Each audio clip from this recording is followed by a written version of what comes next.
नमस्कार दोस्तों, आप सभी का आपके अपने यूट्यूब चैनल पर स्वागत है। दोस्तों, इस वीडियो में हम लोग स्टार्ट करेंगे एयरफोर्स वायु ग्रुप के लिए इंग्लिश के सॉल्व पेपर्स। दोस्तों, यहाँ पर आपके लिए 2014 का सॉल्व पेपर है और इससे पहले भी मैं आपको 2012 और 2013 का सॉल्व पेपर करा चुका हूँ दोस्तों। तो इसी तरह का आपको आगे भी सॉल्व पेपर मिलते रहेंगे। तो दोस्तों, मैं आपको बता दूँ कि आपके एयरफोर्स का रिज़ल्ट तो अभी तक आया नहीं है और उसका जो नया फॉर्म है वो कभी भी आ सकता है। तो आप प्रैक्टिस सेट और सॉल्व पेपर लगाते रहें दोस्तों। तो दोस्तों, आप एक पेन और कॉपी ले लीजिए। आइए वीडियो को स्टार्ट करते हैं दोस्तों। तो दोस्तों, हमें डायरेक्शन में बोला है question number 1 and 2 give synonyms for the following words. दोस्तों, हमें डायरेक्शन में ये बताया है कि question number 1 and question number 2 में दोस्तों हमें सिनोनिम बताना है, यानी कि दोस्तों सिमिलर मीनिंग बतानी है दोस्तों। तो आइए दोस्तों क्वेश्चन नंबर 1 की ओर बढ़ते हैं। तो क्वेश्चन नंबर 1 है दोस्तों, हमारा दिया है डेमाइज। दोस्तों, डेमाइज मतलब होता है मृत्यु। क्या होता है दोस्तों? मृत्यु। इसका जो दोस्तों सिमिलर मीनिंग होगा वो होगा डेथ। क्या होगा दोस्तों? डेथ। दोस्तों, हम अदर ऑप्शन के बारे में भी बात कर लेते हैं। लाइफ मतलब होता है दोस्तों जीवन। नाइस मतलब होता है दोस्तों अच्छा। आइए दोस्तों सेकंड क्वेश्चन की ओर बढ़ते हैं। तो दोस्तों, हमारा सेकंड क्वेश्चन है स्किलफुल। दोस्तों, स्किलफुल मतलब होता है दोस्तों निपुण। क्या होता है दोस्तों? निपुण। इसका जो जो दोस्तों सही आंसर होगा वो होगा अडेप्ट। दोस्तों, अडेप्ट मतलब भी निपुण ही होता है। अदर ऑप्शन के बारे में दोस्तों हम बात कर लेते हैं। क्लेवर मतलब होता है चालाक। पोलाइट मतलब होता है दोस्तों सभ्य। आइए दोस्तों आगे बढ़ते हैं। तो दोस्तों, हमें डायरेक्शन में बोला है question number 3 and 4 give एंटोनियम्स for the following words. दोस्तों, हमें क्वेश्चन नंबर 3 और 4 में बोला है हमें एंटोनियम्स बताने हैं। क्या बताने दोस्तों? एंटोनियम्स बताने हैं क्वेश्चन नंबर 3 और 4 में दोस्तों। तो देखते हैं दोस्तों, क्वेश्चन नंबर 3 हमारा क्या दिया है। क्वेश्चन नंबर 3 दिया हो हमारा दोस्तों रिवील। दोस्तों, रिवील मतलब होता है प्रकट करना। क्या होता है दोस्तों? प्रकट करना। इसका जो दोस्तों सही एंटोनियम होगा वो होगा कंसील, क्योंकि दोस्तों कंसील मतलब होता है छिपाना। ठीक है दोस्तों, अदर ऑप्शन के बारे में बात कर लेते हैं। कैंसल मतलब होता है दोस्तों रद्द करना। डिस्क्लोज मतलब होता है दोस्तों खुलासा करना। क्या करना दोस्तों? खुलासा करना। आइए दोस्तों आगे बढ़ते हैं नेक्स्ट क्वेश्चन की ओर। दोस्तों, हमारा क्वेश्चन नंबर 4 है डाउट। क्या दोस्तों? डाउट। डाउट मतलब होता है दोस्तों शक। इसका जो दोस्तों एंटोनियम होगा वो होगा भरोसा, यानी कि बिलीफ। इसका सही आंसर होगा दोस्तों। अदर ऑप्शन के बारे में दोस्तों हम बात कर लेते हैं। सस्पिशन मतलब दोस्तों होता है संदेह। सर्टेन मतलब होता है कुछ। आइए दोस्तों आगे बढ़ते हैं नेक्स्ट क्वेश्चन की ओर। तो दोस्तों, क्वेश्चन नंबर 5 हमारा convert the following sentences into indirect narration. दोस्तों, हमें यहाँ पे बोला है जो हमारा सेंटेंस दिया है उसको हमें इनडायरेक्ट नरेशन में बदलना है दोस्तों। तो आइए दोस्तों सेंटेंस को पढ़ते हैं। He said where does he leave.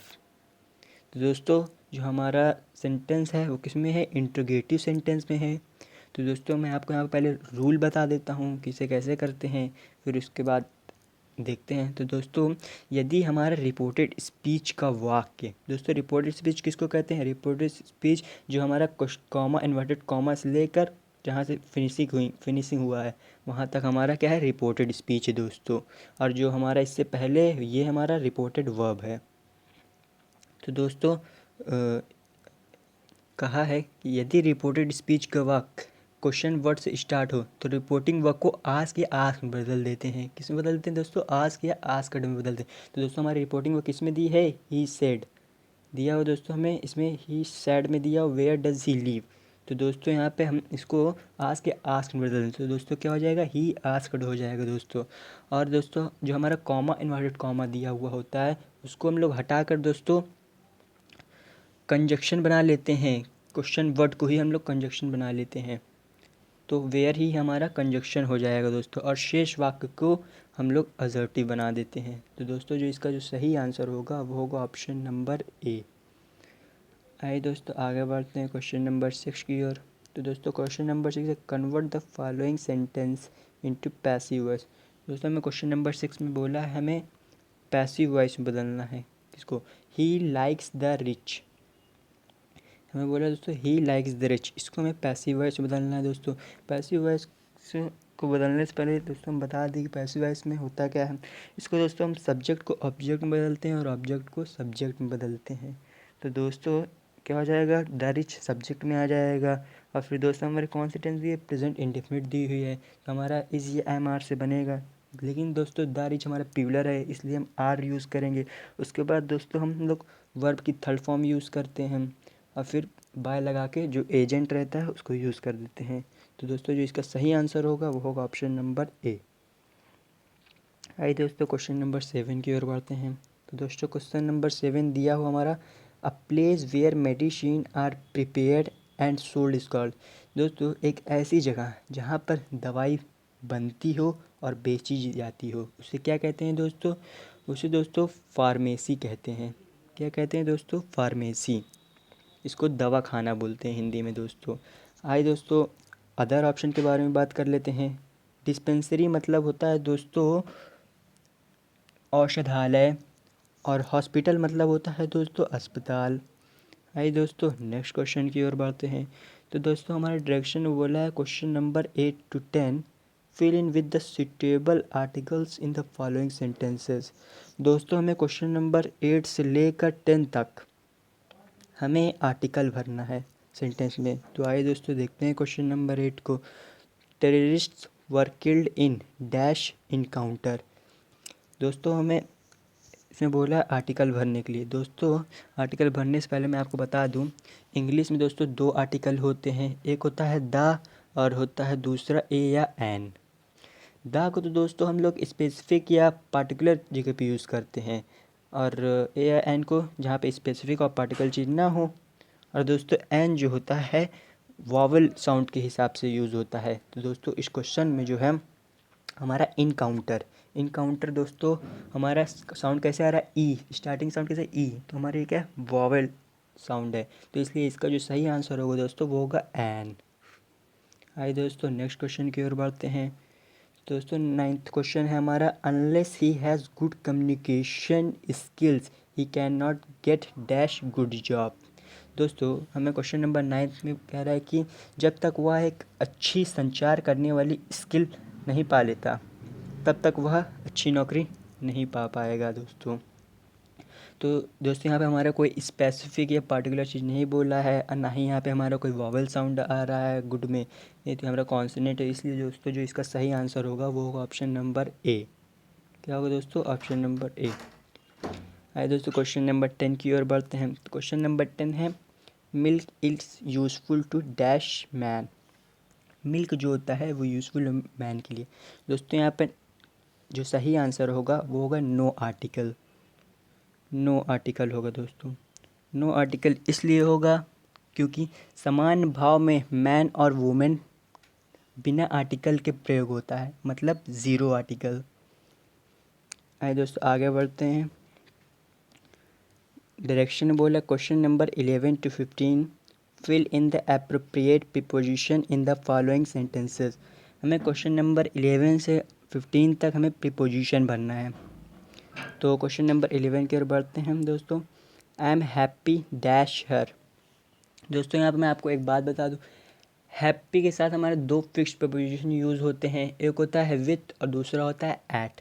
With का भी यूज होता है दोस्तों, विथ तब यूज होता है जब हम समवन की बात करें, किसी व्यक्ति की बात करें। जैसे कि दोस्तों यहाँ पे बात किया हुआ है हर, यहाँ पे कोई व्यक्ति है, कोई पर्सन है, तो इसके जो सही आंसर होगा दोस्तों वो होगा विथ।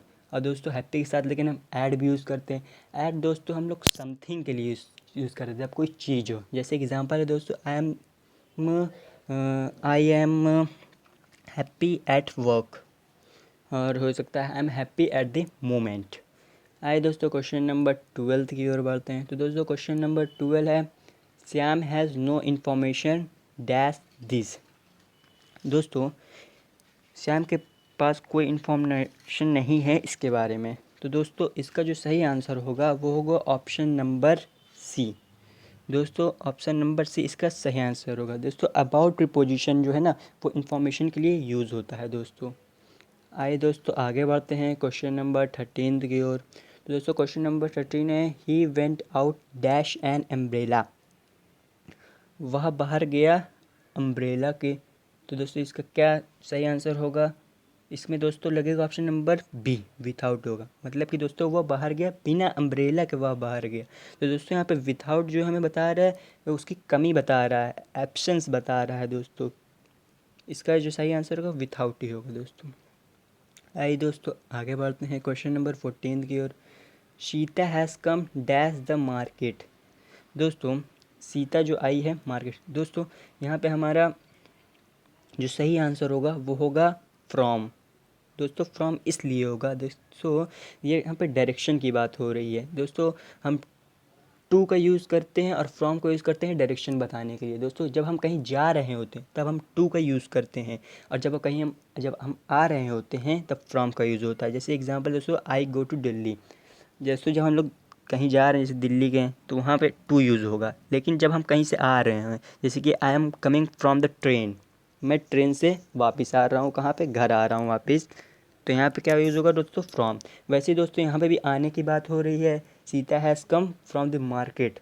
इसलिए दोस्तों इसका जो सही आंसर होगा वो होगा ऑप्शन नंबर सी। आइए दोस्तों आगे बढ़ते हैं क्वेश्चन नंबर 15 की ओर। Plural of Bush. दोस्तों यहाँ पे हमें क्या बताना है? बुश का प्यूलर बताना है दोस्तों। तो दोस्तों बुश का जो प्यूलर होगा वो होगा बुशेस। क्या होगा दोस्तों? बुशेस। तो दोस्तों यहाँ पे मैं आपको एक बात बता दूँ, एक रूल लिखाने जा रहा हूँ। आप एक रूल लिखिएगा, निम्नलिखित नाउन दोस्तों, जहाँ पर एस या एस एस या एस जेड या सॉरी दोस्तों, एस जेड नहीं है, सी एच है वो। एस दोस्तों फिर से मैं बोल रहा हूँ, एस या एस एस या सी एच या एस एच या एक्स या जेड। अगर दोस्तों ये सब किसी नाउन के अंत में आए तो इसका अगर हम प्यूलर बनाएंगे तो दोस्तों ई एस जोड़कर इसका प्यूलर बनाएंगे दोस्तों। दोस्तों मैं एक बार फिर से लिख देता हूँ, एस या एस एस या सी एच या फिर दोस्तों एस एच या दोस्तों एक्स या जेड। दोस्तों अगर ये सब नाउन आपके अंत में आए तो इसका जो प्यूलर बनाते समय दोस्तों ई एस जोड़ देते हैं। जैसे कि दोस्तों हमारा बुश में एस एच था, तो इसका प्यूलर बनाते समय हमने क्या जोड़ा दोस्तों? ई एस जोड़ा। तो इसका हमारा ऑप्शन नंबर ए सही हो गया था। तो दोस्तों इसी तरीके कुछ और एग्जाम्पल हैं, वो मैं आपको बता देता हूँ, आप उसको नोट डाउन कर सकते हैं। जैसे कि बस है, बस एक सिंगुलर है, इसका जो प्यूलर हो जाएगा वो क्या हो जाएगा? बसेज हो जाएगा।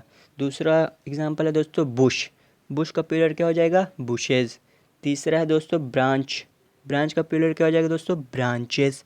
चौथा एग्जांपल दोस्तों हमारा टोपैज, TOPAZ, टोपैज, इसका जो प्यूलर हो जाएगा? टोपैजेस। हमारा पांचवा जो एग्जांपल है दोस्तों बॉक्स, बॉक्स का प्यूलर हो जाएगा? बॉक्सेस। छठा एग्जांपल है दोस्तों बॉस, बॉस का हो जाएगा प्यूलर? बॉसेस। सातवां एग्जांपल है दोस्तों हमारा फ्लैश, फ्लैश का प्यूलर हो जाएगा? फ्लैशेस। आठवां एग्जांपल है दोस्तों हमारा डिश, डिश का प्यूलर हो जाएगा? डिशेस। नौवां एग्जांपल है दोस्तों हमारा बंच, बंच का प्यूलर हो जाएगा? बंचेस। 10वां एग्जांपल है दोस्तों हमारा फॉक्स, इसका प्यूलर हो जाएगा? फॉक्सेस। इसी तरीके का दोस्तों एक और एग्जांपल है क्यूज़, का हो जाएगा प्यूलर? क्यूज़। दोस्तों इसी तरीके और भी शब्द हैं, लेकिन आप इसको नोट करके रख लें, ये आपके दोस्तों सभी पेपर में काम आएगी दोस्तों, सभी कॉम्पिटिटिव लेवल। आप इसको नोट डाउन कर ले दोस्तों, बहुत इंपॉर्टेंट है। आइए दोस्तों आगे बढ़ते हैं। तो दोस्तों हमें direction question number 16 to 20। Read carefully the passage given below and answer the question that follow. दोस्तों हमें क्वेश्चन नंबर 16 to 20 तक हमें पैसेज पढ़ना है, तब उसको सॉल्व करना है। हमें कुछ क्वेश्चन दिए हुए हैं 16 से 20 तक दोस्तों, हमें उसको पढ़ना है, फिर उसको क्वेश्चन को सॉल्व करना है दोस्तों। तो आइए दोस्तों पढ़ते हैं पैसेज को। Glaucoma is the second leading cause of preventable blindness in India, where nearly 12 million are estimated to be affected by 216 and 16 million by 2020। दोस्तों ग्लूकोमा क्या है पहले मैं आपको बता दूं। ग्लूकोमा दोस्तों एक आँख का रोग होता है जिसे दोस्तों मोतियाबिंद कहते हैं। दोस्तों इस सेंटेंस में कह रहा है ग्लूकोमा जो है भारत में रोके जा सकने वाला अंधेपन का दूसरा प्रमुख कारण है दोस्तों। जहाँ 2016 में लगभग 12 मिलियन और 2020 में दोस्तों लगभग 16 मिलियन तक प्रभावित होने का अनुमान है दोस्तों। दोस्तों आगे पैसेज को पढ़ते हैं। Most people work glaucoma are unaware of the disease. दोस्तों ग्लूकोमा से पीड़ित ज़्यादातर लोग इस बीमारी से अनजान हैं। दोस्तों आगे बढ़ते हैं। Early detection and controls are keys to preserve vision as visual loss occurring due to the disease cannot be regained। दोस्तों प्रारंभिक में अगर पहचान कर लें और इसका नियंत्रण कर लें तो दृष्टि को सुरक्षा करने की ये एक चाबी है दोस्तों। अगर हम पहले से पहचान कर लें, उसके बाद नियंत्रण कर लें अपनी दृष्टि में, तो ये हमारी सुरक्षा हो जाएगी दोस्तों। क्योंकि इस बीमारी के कारण होने वाली दृश्य हानि की वापसी नहीं की जा सकती दोस्तों। दोस्तों आगे बढ़ते हैं। The two types of glaucoma are open angle और क्लोजर एंगल ग्लूकोमा। दोस्तों ग्लूकोमा दो प्रकार के होते हैं, एक होता है ओपन एंगल, दूसरा होता है दोस्तों क्लोजर एंगल। दोस्तों आइए दोस्तों हमने पैसेज पढ़ लिया है, आइए दोस्तों क्वेश्चन को सॉल्व करते हैं। तो दोस्तों हमारा क्वेश्चन नंबर 16 है, व्हाट इज़ ग्लूकोमा। दोस्तों मैं आपको बता चुका हूँ ग्लूकोमा क्या है, एक आँख का रोग होता है। तो इसका जो दोस्तों सही आंसर होगा वो क्या होगा, option number A, an eye defect. आइए दोस्तों आगे बढ़ते हैं क्वेश्चन नंबर 17 की ओर। Glaucoma is the second leading cause of. Glaucoma जो है दोस्तों दूसरा कारण है क्या दोस्तों, होगा प्रिवेंटेबल ब्लाइंडनेस। मतलब कि देखो दोस्तों अंधेपन का दूसरा जो नहीं था दोस्तों, अंधेपन का रोके जा सकने वाला दूसरा प्रमुख कारण जो बताया था मैंने दोस्तों वहाँ पे पैसेज में जो था नहीं दोस्तों, यहाँ पे ये दिया हुआ है, glaucoma is the second leading cause of preventable blindness. यही दोस्तों इसका जो होगा सही आंसर होगा दोस्तों, ऑप्शन नंबर सी। आइए दोस्तों क्वेश्चन नंबर 18 की ओर बढ़ते हैं। दोस्तों हमारा क्वेश्चन नंबर 18 है, how many Indians are estimated to be affected by glaucoma by the year 2020। दोस्तों 2020 तक में इंडियंस जो थे वो प्रभावित हुए थे ग्लूकोमा के द्वारा, कितने दोस्तों हुए थे, 16 मिलियन। कितने हुए थे दोस्तों, 16 मिलियन। हमने पैसेज में पढ़ा था दोस्तों, कितने थे, 16 मिलियन। आइए दोस्तों क्वेश्चन नंबर 19 की ओर बढ़ते हैं। Visual loss caused by glaucoma can. दोस्तों दृश्य हानि जो है ग्लूकोमा के कारण क्या होता है दोस्तों, दृश्य हानि अगर हो जाए ग्लूकोमा के कारण तो क्या होगा, हमने पढ़ा दोस्तों कि हमारी आँखें जो है फिर वापस नहीं आ पाएगी, दृश्य हानि की वापसी नहीं की जा सकती। तो इसका जो सही आंसर होगा दोस्तों वो होगा नॉट बी रीगेंड। क्या होगा दोस्तों, नॉट बी रीगेंड। आइए दोस्तों क्वेश्चन नंबर 20 की ओर बढ़ते हैं। तो क्वेश्चन नंबर 20 है दोस्तों हमारा, how many types of glaucoma have been found. दोस्तों मैं पूछा मैं कितने प्रकार के ग्लूकोमा जो है पाए गए हैं दोस्तों, इसका हमने पैसेज में पढ़ा दोस्तों, वो बताया था उसमें दो। वो कौन कौन से थे दोस्तों, एक था दोस्तों ओपन एंगल था, दूसरा था क्लोजर एंगल। दोस्तों आपकी वीडियो यहीं पर समाप्त होती है। जय हिंद दोस्तों।